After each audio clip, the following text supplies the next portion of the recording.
With a little help from allies old and new, Ichigo Kurosaki was able to invade the Seirei-tei at the center of the Soul Society in order to save Rukia Kuchiki.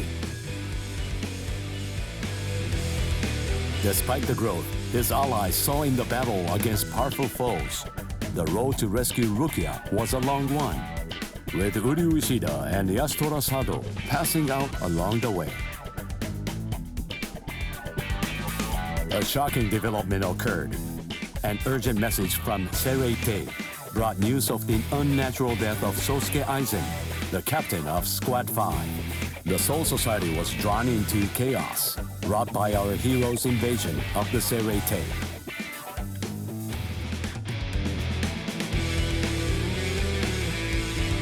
Some 13 Court Guard Squad captains aimed for our heroes. Others changed their thoughts after encountering Ichigo. Others have doubts about their comrades as the situation unfolds.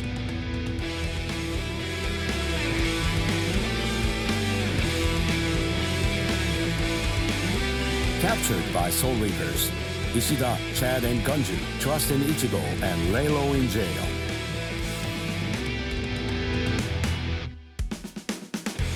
Meanwhile, Ichigo trained with Yoruichi to achieve the true might of a Soul Reaper, the Bankai.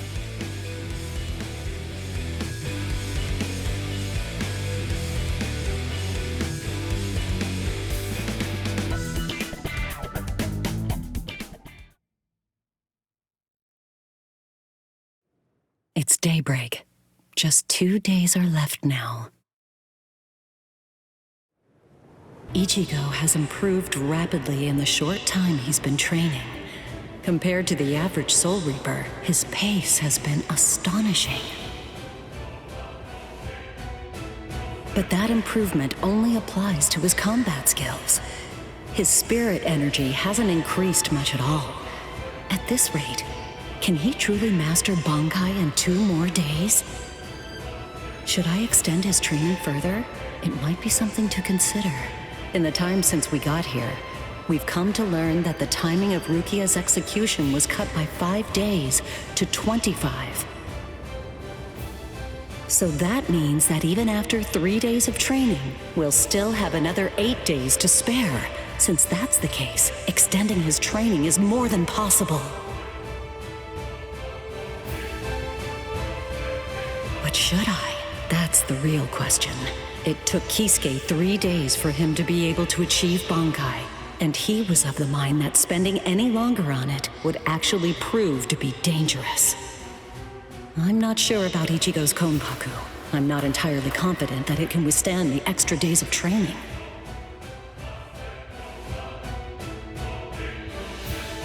I know. I'll give it 1 more day. If there's no change in his spirit energy in that time, I'll just have to take the risk.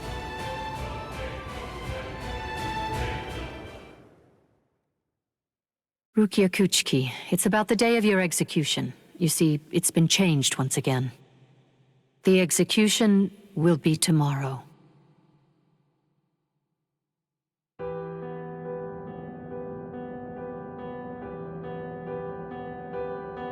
The execution is tomorrow?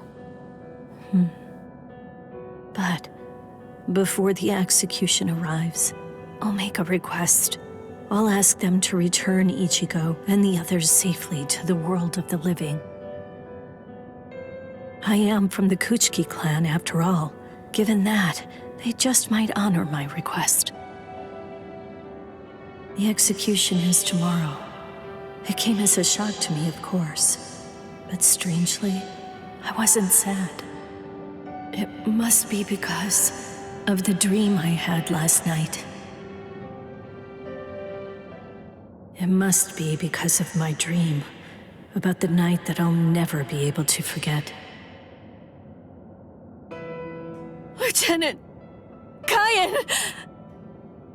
Kyan! Kyan! Oh.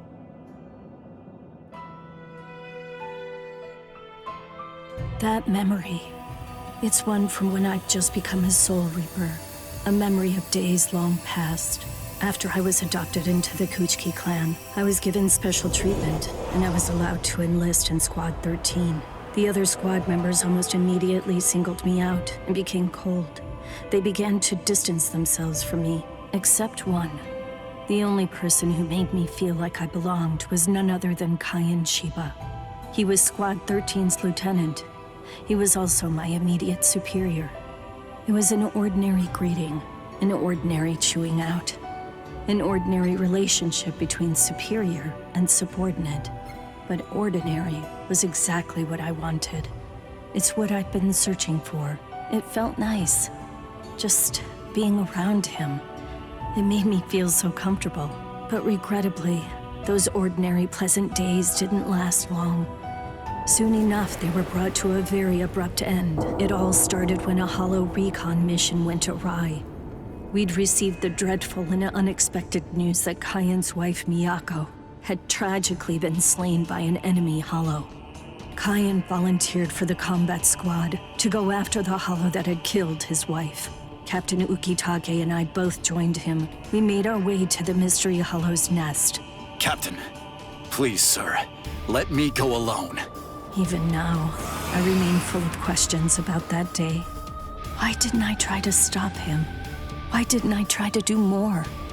Our foe's capabilities were unknown, and yet you set off to face it alone. We knew it was extremely dangerous right from the start. But Captain Ukitake didn't stop Kaien, nor did he move to assist him. Listen, and remember this well. There are two kinds of battles. Each time that we seek to engage in a fight, we must understand its true nature. Whether it's a battle to protect life, or a battle to defend honor. But then... Kaien? Sir? What's that? Did you just call my name, little girl? I soon discovered that the Kaien I called out to was no longer the Kaien that I once knew so well. That hollow. It possessed the ability to take over another person's body. It did so by fusing the spiritual entity with that of the other. Run, Rukia. Go on, get out of here! Do you want to die?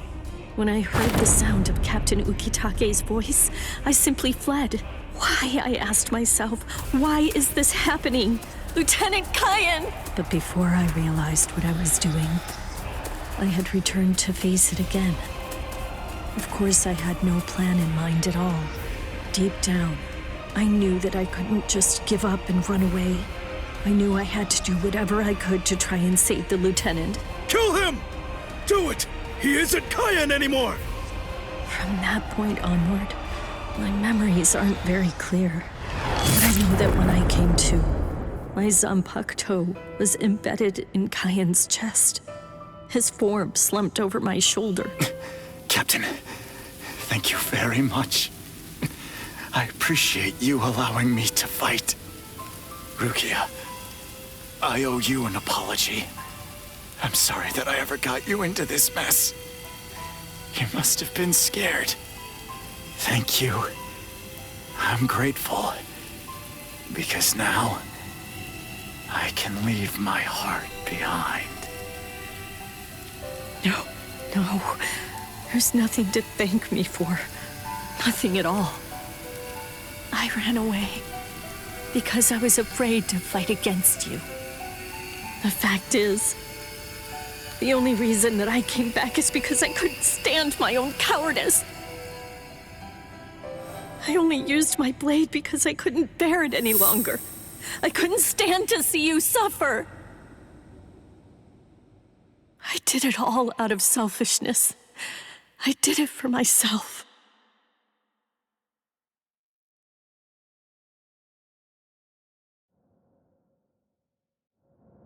I'm pathetic. So pathetic. I don't deserve anything at all. I'm not worth saving. I'm not worth shedding any blood over. I'm not worth anything.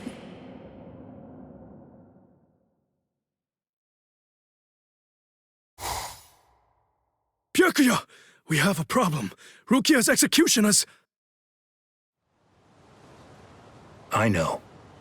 The Hell Butterfly informed me about it just a short while ago. So, what then? What of it? What? The execution is tomorrow.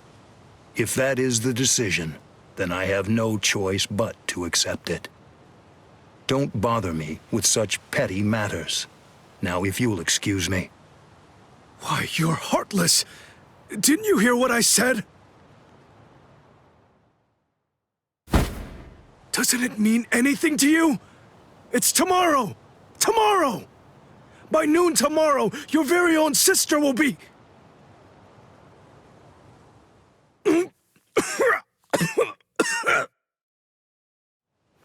Get a hold of yourself. You're going to shorten your life, Jushiro. Once you've allowed one of your people to die, frankly, 2 or 3 more really don't make any difference. In any case, she's a member of my family.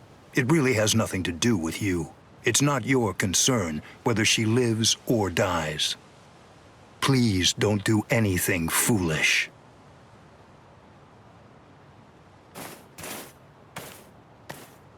What would you have done differently in this situation? Would you have attacked Byakuya and kicked him a few times, perhaps? The lone captain making a fuss won't do anything to sway the tribunal. So instead, would you have been so bold as to actually attempt to save Rukia?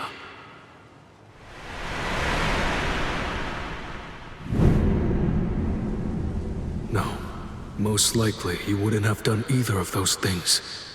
It seems to me that whenever you were faced with a decision, you always chose the path of greatest peril.